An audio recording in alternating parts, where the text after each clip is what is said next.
Welcome in. Thanks for joining in, guys. My name is Paisley Madison, and I am the coordinator for Healthy Mind Menu.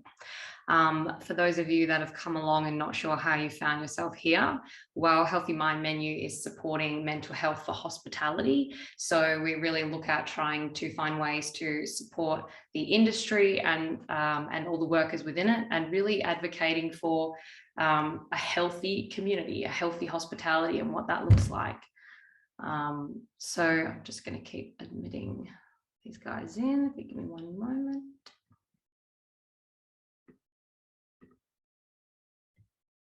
Okay. Beautiful. So these sessions, this is session 2 of our sessions to look at how to support everyone in the hospitality industry dealing with some of the issues around COVID. And today's session is processing and releasing anger and frustration. So it'll be interesting to see how we go with participants joining in. We had over 50 registrations for today, which was really highlighting how frustrated and obviously irritated the industry is at the moment. And I mean, it makes sense with everything that's been happening around COVID, lockdowns, changes to rules, and this kind of non-stop chaos. So hopefully today we can provide you guys with a few strategies and just a better understanding of anger, why it happens, and what we can do with it. So Chris Harris is one of the committee members on Healthy Mind Menu, but he is actually absent today and cannot attend this session.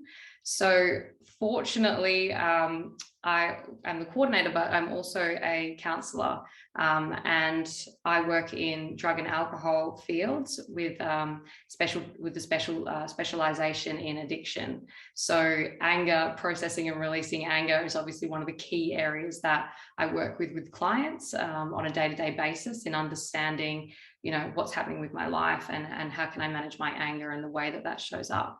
So I will be filling in for Chris today. And if you have any other questions, I just want to facilitate a little bit more of a conversation. So if you jump down to the bottom of your Zoom screen, you should see that there's a chat function. And if you just click that button, you'll see that it pops up on the side. Feel free to use this feature throughout the session as we go, and I'll do my best to keep coming over to have a look what's in there. We will get to a little bit of a Q&A at the end of the session. I'll allow 5-10 minutes to really go through that. But if something comes up during the session and it's hot for you right then and there, just write it in. It's not going to distract or anything like that. So just go for it, and then we can tend to that when we get there. There's also a few other features that you'll notice, like reactions. Feel free to use or play with any of those features as we go through, if you feel that it's going to be beneficial or you're liking or connecting to what you're hearing as well. So let's jump into it. I'll just share screen. Processing and releasing anger and frustration. To start with, I want you guys to jump into that chat box. Yeah, and I just want you to write in there anything that you've noticed that is creating frustration for you, or in particular, the reason why you wanted to join in today's session. So first of all, what is making you angry and frustrated at the moment? And you might even like to expand on that as to why you feel hospitality is particularly frustrated or irritated at the moment. So feel free just to jump in there and write any of the things that are creating a sense of irritation, anger, frustration, irritability, is annoying, with a specific focus on the industry and being in hospitality. So I'll give you guys a moment just to jump in there.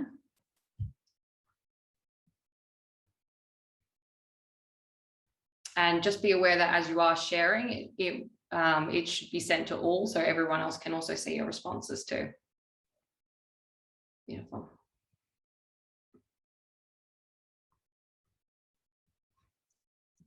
Okay. People taking the COVID rules and restrictions out on hospitality workers. Yeah. Some of the other, I guess, irritations we've been hearing from the industry, things just like burnout, just total exhaustion, being overworked. Yeah. Okay, so when we're starting to think about anger, an easy way to think about anger is that anger is like a child. Yeah, it's like a child, and you don't want to let it drive the car, and you certainly don't want to stuff it into the trunk either. So when we think about anger, it usually makes us feel, well, anger in general, it makes us feel uncomfortable, and it's also highly stigmatized. In society, it's perceived as a bad or a negative emotion. And as a result, we're very used to kind of either stuffing it down or trying to pretend like it doesn't exist, right? We've learned that from a very small age that anger is bad and it is naughty. And, you know, if you think about, if you cast your mind back to school days, in a very traditional system, usually what happened is the child gets punished, or you get sent to the naughty corner, or you get your name written on the board and you basically get shamed for that. So I like to think of it like anger doesn't have very good PR. Yeah. We don't have very good campaigns around it. We tend to avoid angry people. We become dismissive, and, you know, it sort of becomes this building problem. So as a result, if we're not really being able to openly explore and understand anger, then we don't have the tools to actually relate to anger and respond to it in a healthy way. So one of the main issues why it's stigmatized is because it's often recognized as, well, we often see anger as being unhealthy, and we see the unhealthy expressions as, you know, tantrums, violence, being abusive, sarcastic, silent treatment. We tend to see all the unhealthy behaviors, which makes us think that anger is bad and naughty.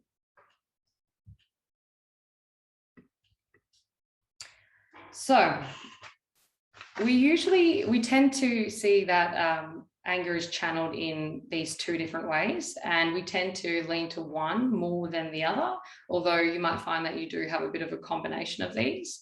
The first one on the left of your screen is the eruptor, and the other one is the stuffer. And this is a concept that is inspired from a really great TED talk. If you want to look it up, it's called Anger is Your Ally.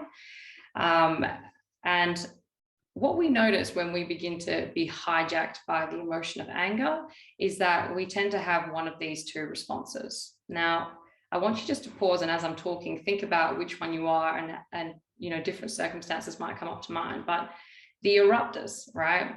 When we are an eruptor, it's like we stub our toe and we might start accusing, you know, the coffee table, this bloody coffee table, come here, stub my toe, it's so annoying, so irritating, right? And that experience starts to come up for us. We notice when we're an eruptor that we are name calling, we get a bit aggressive, you know, we might break something valuable of ours. I say the eruptors it wouldn't be uncommon to smash a plate or throw your phone at a wall because it's annoying you, in which case is, you know, you can do that, but it is the most expensive form of therapy, right? So better to find other coping strategies. And the other version of anger is the stuffers. So if you are a stuffer, you'll notice that you tend to deny your anger. Yeah, it's like I bypass it or I stuff it down. And if you're somebody who tends to suppress anger and stuff it down, you'll notice that you bite your tongue, or it's like, no, you know what, that's not worth it. I'm not going to go there. It's fine. I can get over it. And when I'm working in clinic with somebody who tends to be the stuffer, you know, they'll say things like, oh, you know, I'm not really an angry person. Well, it's not that I was angry. I was kind of disappointed, or it's not that I'm angry. I'm really just feeling sad. Yeah. So the difficulty with that is that when we stuff our anger in the trunk, we tend to collapse our boundaries and we tend to silence ourselves off. And when we shove anger inside of our body, it can be just as detrimental as being, you know, the eruptor, because when we shove all of the anger inside of us and we bottle that up, it can create, you know, physiological issues that can be just as dangerous, and that can result in high blood pressure, physical ailments like insomnia, not being able to sleep, you know, migraines, and more than that as well. So the eruptor or the stuffer. I want you to pause for a moment. Yeah, and you can sit back if you're at home or wherever you are, close your eyes. And I just want you to think about how you do your anger. Yeah, I want you to think about how your anger shows up. How do you feel it in your body? So we'll pause for a moment. how do you feel it in your body? What do you notice are the sensations that begin to arise when you feel yourself getting frustrated?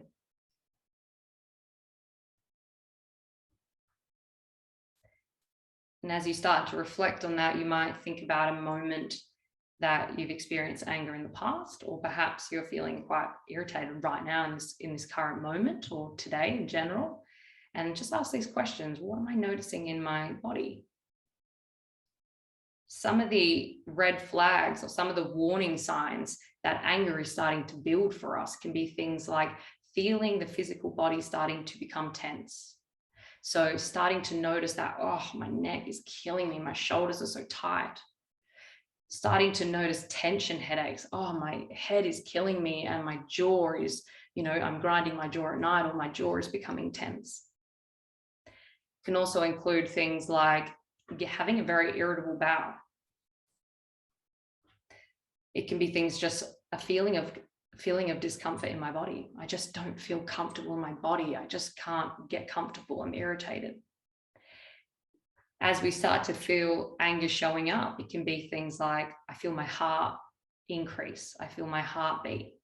I notice I get hot. I notice the little prickles on the back of my neck. I notice that I start to feel a little bit paralyzed, like I just feel stuck. So when we think about anger, we want to start to notice, what are my red flags and how do I show up?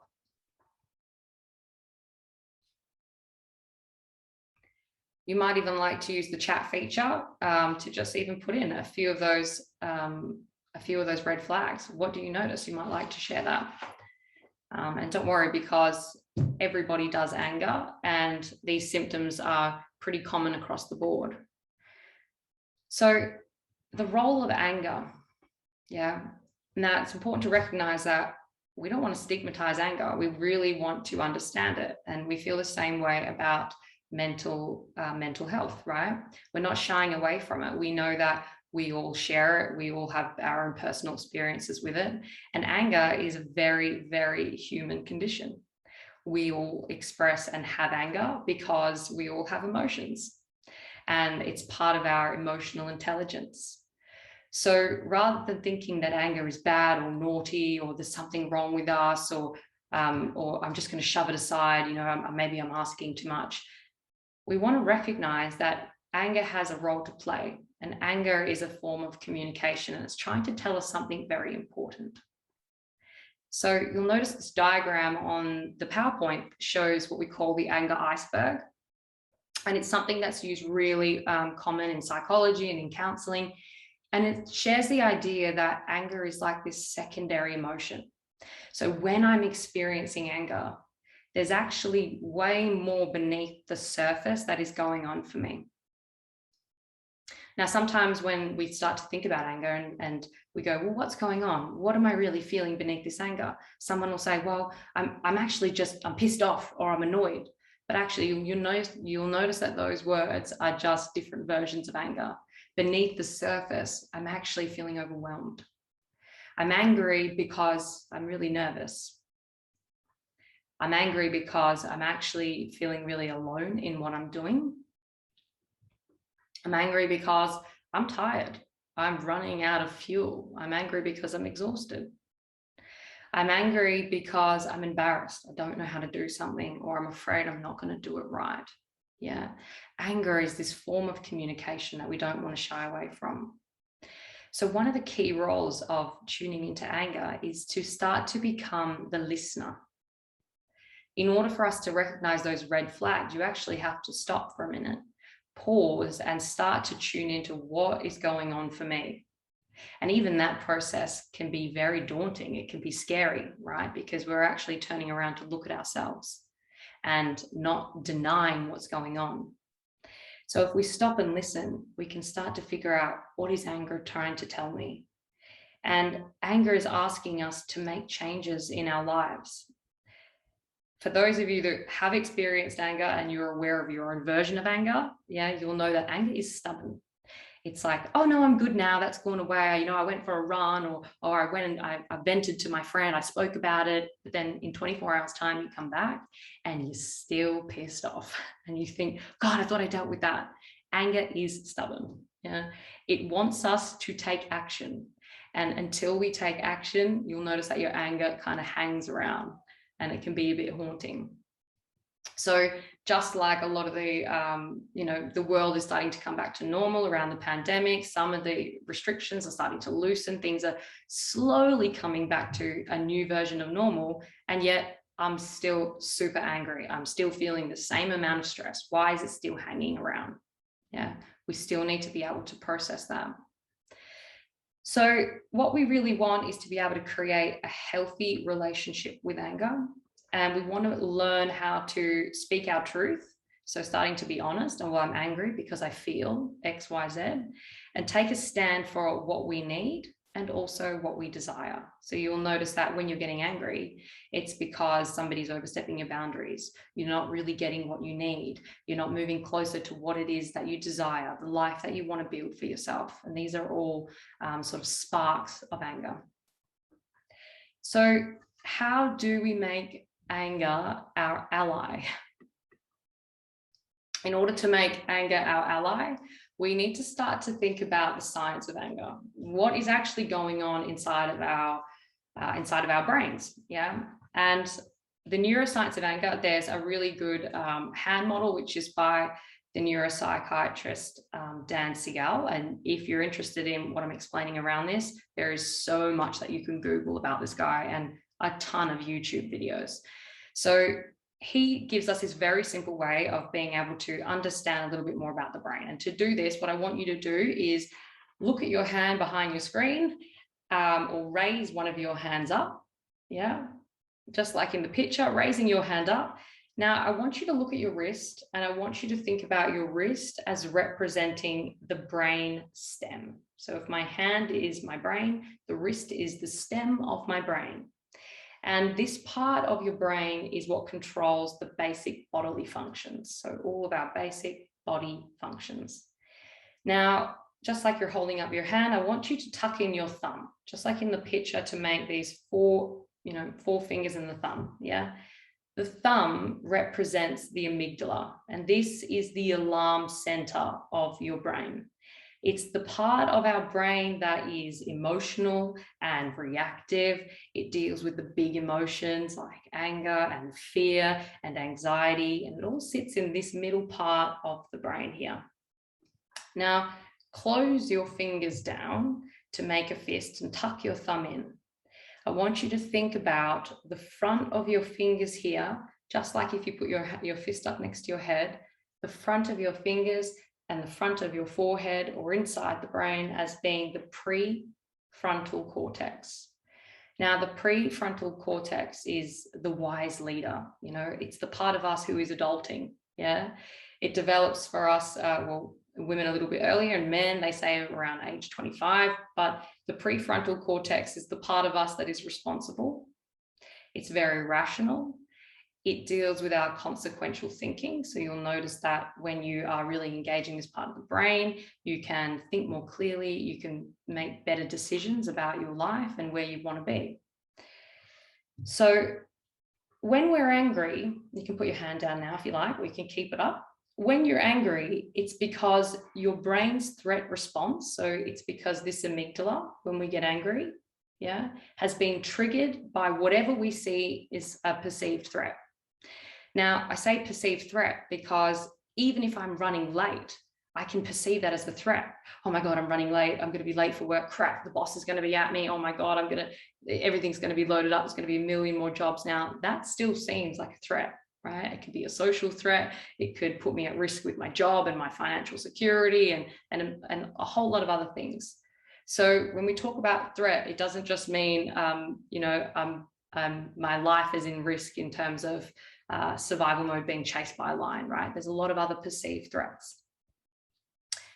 When we perceive that threat and the amygdala starts to wake up, or the alarm system goes off, with lightning speed, it starts to prepare our body, so the rest of our arm, for fight, flight, and freeze. Now, if you found that you identified as the erupter, when I'm angry, I just pop, I can't hold it in, I'm unfiltered, I'm smashing this, I'm stomping there, I'm huffing, I'm huffing and puffing, then you'll find that you tend to be activated by this fight, right? You want to attack back, you've got a quick mouth, or, you intimidate with your anger. Yeah. And if you tend to go to the freeze, so you tend to just be paralyzed, or, oh my God, I couldn't find anything to say, or, oh my God, I just need to get the hell out of this situation, you'll find that you tended to be more of a stuffer. You tend to stuff down your anger inside, right? When this threat response is triggered, we tend to flip the lid. So with this hand model, when this part, the amygdala, the thumb, is activated, lift your four fingers, we tend to flip the lid. And when we lose contact with the rational part of our brain and our lid is flipped, it hijacks the amygdala, and all sorts of irrational, poor decision making comes on. And that's, what we associate with the shame of anger. Oh my God, I was so angry and I did that. It was so stupid. Why did I do this? I should have done that. Well, no, I couldn't have done that because there was no way that I was thinking clearly. When this situation happens and we flip the lid, lifting up your four fingers, what happens is you put the 4-year-old in the driving seat. Yeah. The 4-year-old's in the driving seat. So what we want to figure out is, how can we bring the adult back into the driver's seat while also keeping anger in the car in a safe way?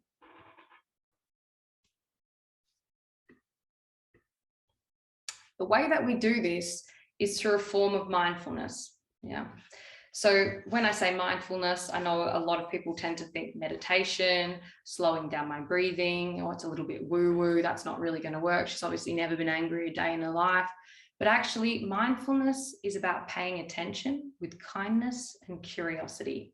And when we start to engage a level of mindfulness around our anger, tuning into the sensations that I feel within my body, being aware of actually how this is affecting me and my brain and my decision making, we can start to support the brain to come back online. So this act of mindfulness actually closes the fist back in and starts to give the adult the driver's seat, starts to put it in front of the wheel. Yeah. So when you're at work, if you're in the industry, or if you've got friends and family around you who tend to flip their lid, there are some healthy strategies that we can do to mindfully manage our anger. The first one is breathe. The second one is name it. Number 3 is about doing anger differently. And the fourth is inquiry. So first of all, I want you to close your eyes. You can just listen in. You don't have to watch. There's not going to be any slides. Just want you to follow my voice and my guidance. Let's start with breathe. Close your eyes where you are. Take a deep inhalation. In the nose and out the mouth. And I want you to let out a sigh. Breathe in again. Shoulders up, everything, let it drop. It's scientifically proven that when we breathe deep, it's not just because it's some kind of spiritual, concept. When we breathe deep, it has a physical effect on our body. It starts to engage the parasympathetic nervous system, which is the part of our body that controls rest and digest. When we take a deep breath, you'll notice that your lungs fill with oxygen. That then places pressure on your diaphragm. It triggers the vagus nerve, which is part of the body that sends a signal super fast to your brain that tells every cell in your body to relax. It's why you might find yourself sometimes at a point throughout the day where you're just going, oh, and you're just sighing, or you hear someone doing it. It's the body's natural way of saying, we need to calm down. I think we're safe. So we can actually take initiative and just start to breathe and set and soothe that threat response. And so that's the first strategy, to actually putting one finger down to close up that fist. The second one is name it. So when we had that red flags slide up, I got you guys to tune in and just start to be aware of what's actually happening in your body. When you breathe and you start to slow down, you'll become more aware of the sensations that you're feeling. That can be scary. And when you feel this, start to name the anger. Oh my gosh, I'm actually feeling angry. Wow, I feel tension in my shoulders. Oh, my thoughts are becoming really scattered. I'm actually feeling frustration. There's proof that when we actually name the emotion, it puts the brakes on the amygdala and it actually calms us down. Yeah. Not only can you do this for yourself, but you can also do this for others in your environment. If you notice someone around you is getting angry and maybe they don't know or they're not aware of their anger, you can say, hey, I notice you seem a little bit tense. By helping them stop and pause for a minute and become a little bit more self-aware, you'll actually halve that negative emotion for them. So we breathe deep, we've become aware of our anger, we've named it, now it's time to do something differently. Doing it differently is about changing anger responses from what we see as unhealthy to actually a healthy response. And when I work in clinic and I say, what's a healthy way we express anger? People just stand there with absolutely no response and no idea what it is. So what are some of the healthy ways that we can do anger? And this is about being able to slow down and have compassion. It's about recognizing that when I'm angry, I'm actually hurting right now. Yeah. How can I be kinder to myself and those around me? Or how can I be kind and be aware of those around me? When we start to have compassion for ourselves and we start to engage more of a creative way of releasing anger, it decreases the cortisol, which is the stress hormone in our bodies, and it increases the oxytocin. When we increase oxytocin, we feel better, and it also helps us with bonding, helps us feel more intimate and connected with those around us. Yeah. So one of the ways that you can get creative and do anger differently is like clench your fists with conscious clenching. Think about the brain and clench them up, give yourself a little growl, go outside, yell into nature, go and listen to some heavy metal, whatever kind of music, helps you start to move that through. It could be things like art, going around, doing some art therapy at home. If you're at work, what can it look like? Go into the cold room. Yeah. Let the cold touch your body and bring you straight back in. Let out a little release. If you can, take 5 minutes and call someone on the phone and talk through it. Start to communicate and get a bit more of an understanding. Let somebody else have that compassion for you and empathize with you. Do some star jumps, do some push-ups, go for a walk, take a break, create some space. And the fourth point is inquire. Our anger is trying to tell us something, and we know now that we need to listen to it. So once we start to process the anger, we're feeling it in our body, we're giving it a kind of outlet, whatever that is for you, or whatever you can find appropriate to the situation that you're in. We need to start to ask ourselves, we need to start to question, what is it that I need to see? Why is this anger coming up for me? What is it trying to tell me? What can't I see? What's the higher lesson here? What part of me needs to be protected? Or what part of me needs to be supported? And the most important part of anger is actually, what action do I need to take? Yeah. Otherwise, the anger hangs around. What do I need to do to help myself or to help others in this situation?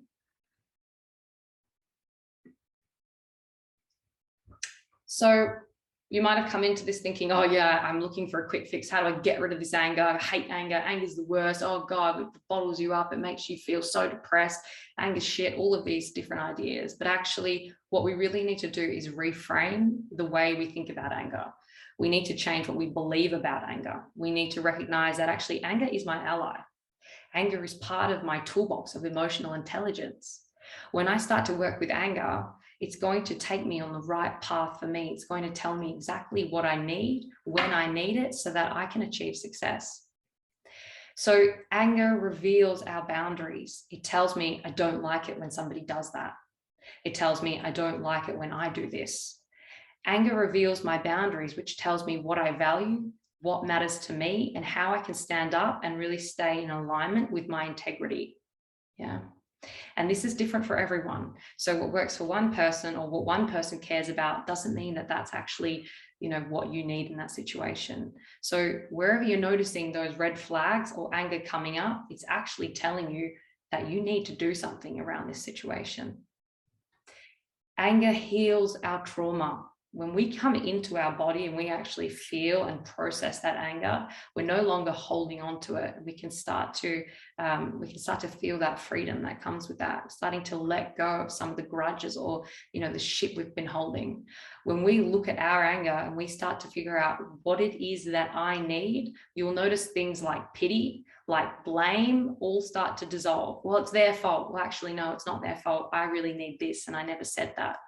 So how can I take responsibility for my anger, for my life, and the choices that I make?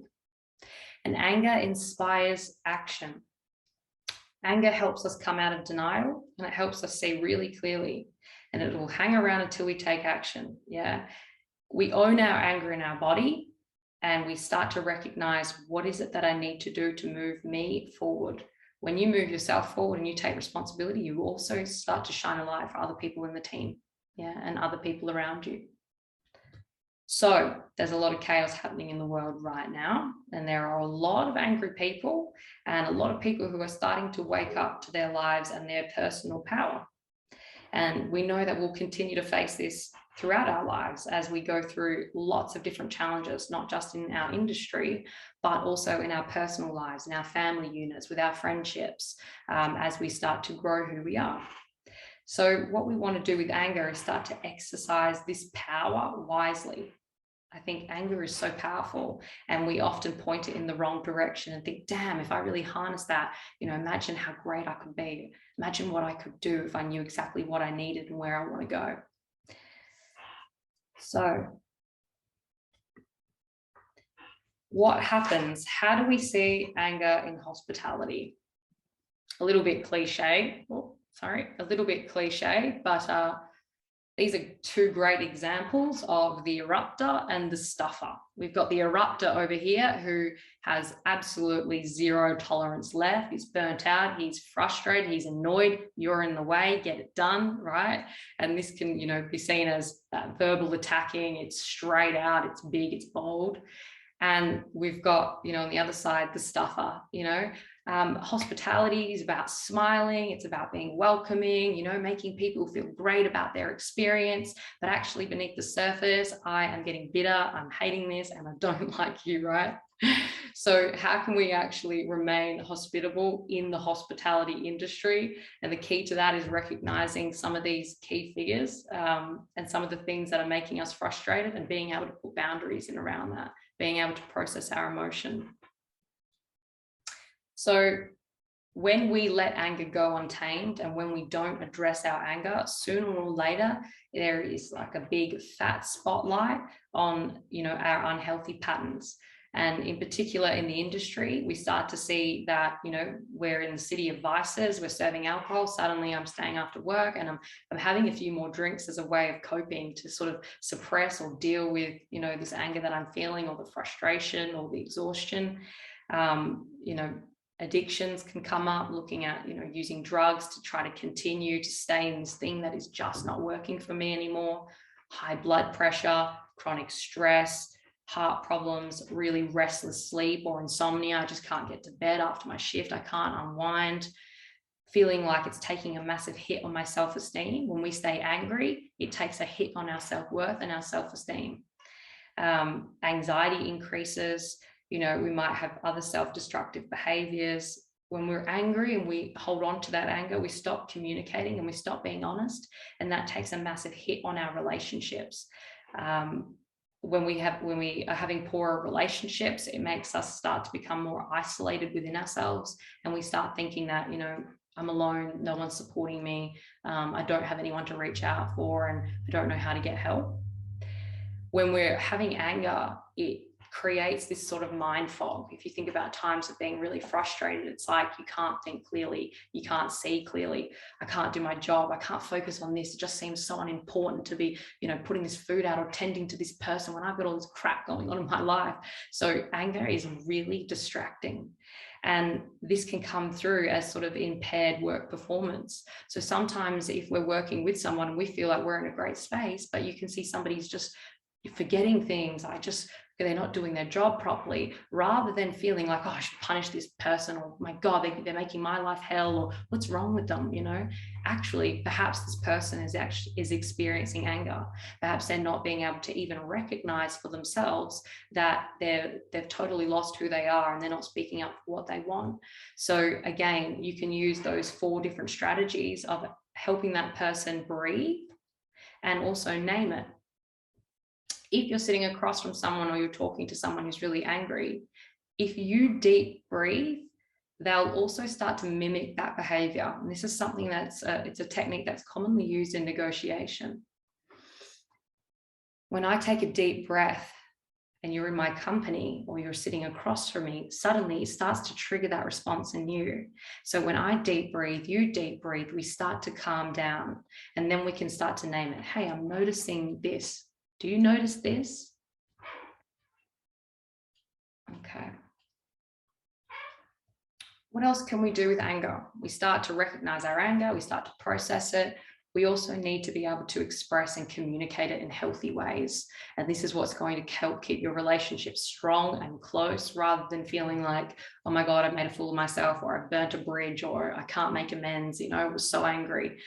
What we want to do is start to take responsibility for our anger. And you can do this by using I statements. So rather than saying, you keep giving me too much work, or you need to fix this, actually, how about, I find this task is really stretching me too far. You know, I would really appreciate more assistance. I'm feeling really angry, or I'm feeling disappointed because of X, Y, and Z, right? When you take responsibility, you won't trigger the defense mechanism in the other person, and you'll find that they're much more likely to lean in and be helpful. Secondly, with anger, we know that it's telling us something. Start to think about what it is that you need. Be really clear with what you need. So I would like to arrive at work on time. Rather than just being angry with someone, come to the table with some suggestions and some solutions on what you actually require, so that person can be helpful and assist you. We can also try to stick with the facts and the consequences rather than trying to interpret. So, you know, it looks like, I noticed that you've been late every morning this week, and this has meant that other teammates have had to deal with a high volume of customers in your absence, right? I'm just stating out an observation about what I've noticed. And also find points of agreement. We know that if we're giving small points of criticism, or we're making these observations, the other person can start to feel a bit fearful. So it's like, hey, we both agree that this needs to be completed. Is there a way that we can do this together? Hey, I've noticed that this task is really building up, and that, you know, you've been assigned this. Is there a way that I can help you get through that workload? So finding ways to communicate our anger. When anger overwhelms us, there's also other ingredients that we can use. And we've developed this healthy mind pyramid, which basically looks at the key things that we need in our life in order to remain happy and healthy. This isn't just in our mind, but also in our body. So if your anger is really becoming an issue in your life, sometimes there's deeper issues that we need to look at. This could include things like, you know, I've got financial issues and they're just not going to go away overnight. It's not just about one angry moment at work. Okay, well, what we really need to have a look at is your routine and, you know, your lifestyle. Do I have a connection to these elements? What am I doing with my sleep patterns? Do I need any professional help in any of these categories? And am I allowing myself downtime? Am I still finding time for some physical activity? Am I still connected to my friends, my family, and my community? Do I have at least one other friend in my life? And nutrition, what is the quality of the food I'm eating? Because we know that has a specific effect on our mind. Sometimes when these parts are out of whack, it's going to make us angry because they're actually basic needs. And if I'm not getting what I need, I can start to become hangry. I'm actually angry because I'm really just tired. So you can find this resource on our website, and it's got a little bit more information there with a menu with all these different creative ideas on ways that you can sort of achieve these targets as well. So I noticed we've got 5 minutes to go, so I'll wrap it up there. I'm really appreciative of you guys for joining in. I hope that you found at least one tool or one little insight today that helps you start to understand anger in a very different light that can be useful for you at work. We noticed that this is the second session. Our next session will be coming up on in a month's time, and it's going to be on the Thursday as well, so it'll still be at 3 p.m. And then another session the following month, so you can register for that on the Eventbrite link. Now, I just want to hand it over to you guys. If there's any questions that you have, please feel free to unmute yourself, to pop your video on, to write into the chat box. If you don't feel confident or comfortable to do that because your name's on there for whatever reason, you can actually send us an email at coordinator@healthymindmenu.com.au, and I can write that into the chat group for you guys. But otherwise, I hope you found this informative, and whatever you've taken away, please feel free to share that with others. One of the best ways to learn is by teaching. So take it in and give it away, and that'll help to consolidate some of these ideas. Beautiful. I'll just pop in this email if for any reason you want to provide any feedback. You will find that there is a email that comes out, and I will share these slides with you, and you'll also be able to access a copy of this recording. Session 1's recording is also up on YouTube, and you can find us through the Healthy Mind Menu channel, and there will be a short survey as well. So the short survey is basically for you guys to let us know what kind of information you would like in these sessions, what you find valuable, what you don't like, or just any feedback, because we are here very much to be able to help you guys, right? So let us know what you would like more of. Let us know the concerns that are happening in your workplace, in your industry, because this is really valuable insight for us. Thanks, guys. I really appreciate the feedback in the chat box. That's awesome. No worries. Again, my name is Paisley, and I'm the coordinator. So if you're sending any emails, it's probably going to be me on the receiving end of that. And I hope to see you all in session 3.